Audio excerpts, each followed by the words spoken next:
So Robbie, great to sit down with you before our home fixture against Bamber Bridge tomorrow. How are you feeling going into tomorrow's game?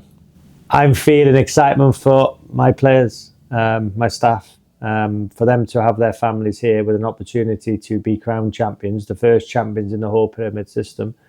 Their ruthless nature, their desire, their willingness to learn. I'm more excited for my players, the ones who were here last season, seeing celebrations on our pitch, getting in their cars with their families afterwards, probably the sense of disappointment. So for those players to be here and the new ones with their families, I'm so excited for them because they're the ones who have crossed that white line on a weekly basis. They're the ones who have ran more, who've won duels, who have worked harder, who've scored goals, who have kept clean sheets. They're the ones that deserve all the credit. So I'm so excited for them. And if it is to be tomorrow, brilliant. If it's not, it might be against Blythe. It might be against Workington. We will win the league. It's when. Hopefully it's tomorrow. And we put in a scintillating performance for our amazing fans who travel in their numbers. Expecting probably 5,000 tomorrow. And a couple of questions asked. Marine at home last year with a huge crowd. Leek Boxing Day. We didn't win either game. So, so possibly a little thing there for say, listen, huge crowd. Let's go and win the game. But we know it's going to be difficult. Before the season, could you really have anticipated how well we've done this season?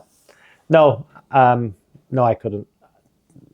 Did we think we'd be 20 points clear with 7 games to go, with a win at home against Bamber Bridge in March to win the title, be the first champions of the pyramid system?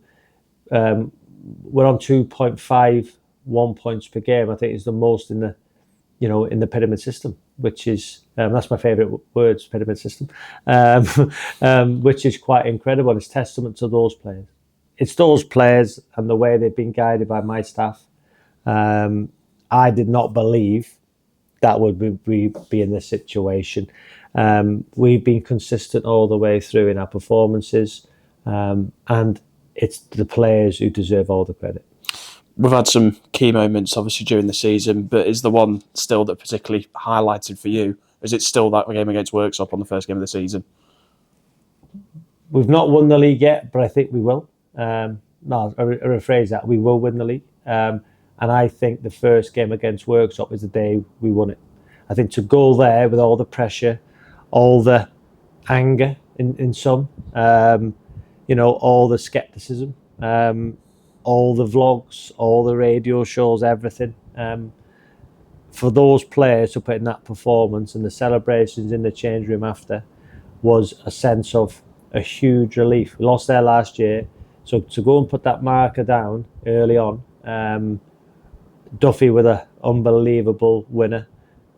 To win a game of football is brilliant. To win a game of football against one of your biggest rivals, I said it all along, only us or Worksop could win the league. To go there and score in the 89th minute with a drama of it was offside and then the referee, brilliant performance from the referee, by the way, got the decision absolutely spot on, awarded the goal, 2 celebrations. It was like having VR at our level, wasn't it? So again, that statement there works up away on the opening day. That I believe won us the league. Obviously, it's your first season as a manager in football. Obviously, your previous role at the club was director of football. You're now first team head coach. How have you found that transition between the two roles? I've loved every minute of it. The emotion as a director of football was probably too much. You can be emotional as a manager because you're the one on that sideline with your staff who can, have an impact on what's happening. And listen, the best leaders listen more than they speak. I think it's important that what I do in the changing room is, I'll be short and sharp, but I'll let the leaders in the dressing room dictate a little bit. I think that's so important. And, the title of manager, it doesn't make you a leader just by having that title. Your actions make you a leader. And I think what we've done this year as a management group, our actions, people have wanted to follow us. And also, I think a lot of people said it's all about him. I've heard so many things said about his ego. But your ego can be your biggest threat as a manager, and it's important that there's no egos.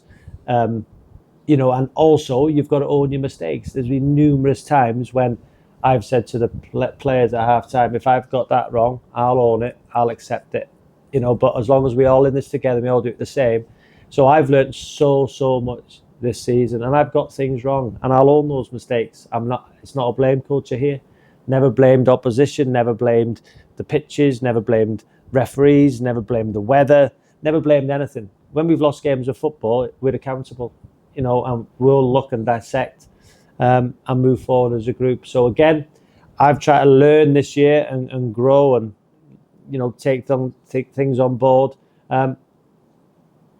I've never had all the answers, Ben, and I never will. And I think when you think, because we're going to win the league by, you know, an unbelievable margin, if you think you've got all the answers, what have you got left to learn? I've got so much to learn, so much to learn, and I'm learning every single time I step foot through this door. I'm learning every time on the training pitch. I'm learning every time when I'm picking a team. There's so much I've got to learn. It's my first year in management, and without my staff and without my players pushing me, I wouldn't be in this situation. You often go on about obviously learning on the job, and obviously you've learned a lot this season from your first year in management. But from your point of view, obviously having that time of reflection, where do you sort of see your strengths and then sense your weaknesses within management as well? I think my strength has come from 20 years as a professional footballer. You know, people can critique me, they can, you know, poke fun at me about my ability, you know, when I played football. But you have to have ability, you have to have a huge mental strength, and you have to survive every day as a professional footballer. I did that for 11 or 12 years in the Premier League, captain 4 teams, playing for my country, getting released from Manchester United as a kid, having that mental strength to come back. I've done it all my life. And when the negativity surrounds us or me, that's fuel to my fire. So my strengths are getting the best out of individuals and a collective. Did it as a captain numerous times, did it in changing rooms. And I believe that my strengths are that man management skills I have. Listen, am I the best coach in the world? No. I like to designate, listen, my coaching team here are better than me at coaching. So I designate them to do that job. I'll step in at times, and I've learned that from my managers. Martin O'Neill being one. So again, my strengths are my man management skills. My weaknesses, if I'm being totally honest, I need to get better as a coach. No doubt about that in terms of putting sessions on. And my emotion. My emotion is there for all to see, but only because I care. Only because, my willingness to win, my willingness to get better. And I want players to go with me. I want them to go with me next season, in the National League system. So again, I've got strengths, but I've got lots of weaknesses. And I want to improve those weaknesses as best I can with help of my staff, help of the fans, help of the players. But it's been such an enjoyable ride, and we're nearly there, Ben.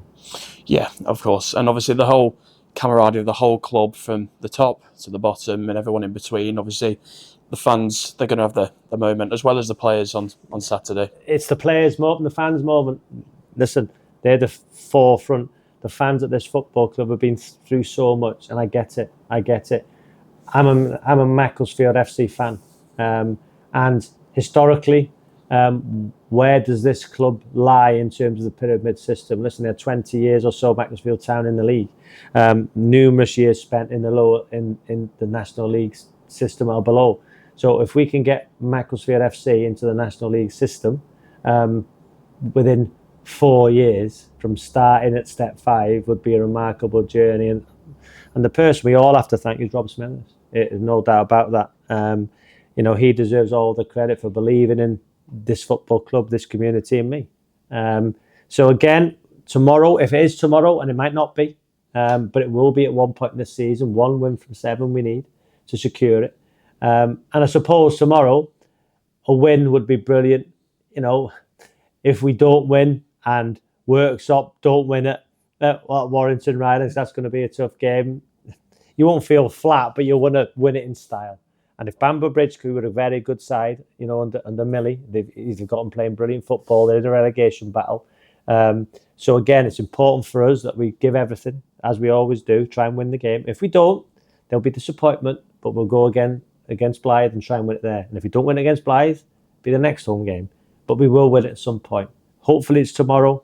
But if it's not, we regroup, we go again, and win it the following week. So again, the fans deserve everything. Travelling to Morpeth, it was unbelievable. And again, there could be 5,000 fans here tomorrow, seeing us be crowned champions. And I just urge everybody to enjoy the day. We got a DJ, we got singing on the bar. Let's make it a great occasion, whatever the result, because we are going to win the league. And I'm sure the players, if we do win it, will try and get off the pitch as quickly as they can to get in the dressing room to have a few celebrations and then go back out and have a lap of honour in front of the fans who deserve it more than anybody, what they've been through. And, all myself and Rob and all the directors and all the staff is give everything we've got for them, because we know how much this club means to them, because they'll be here forever. Whatever happens in the future at this football club, the fans will always be here. And in our tenure so far, and hopefully it goes on for many more years to come, we've given everything to the cause, and I hope they appreciate it. I know they do, and they'll be here forever. So in the 4 years, they've been on a journey as we have, and let's put a big smile on everybody's faces at 5 o'clock tomorrow.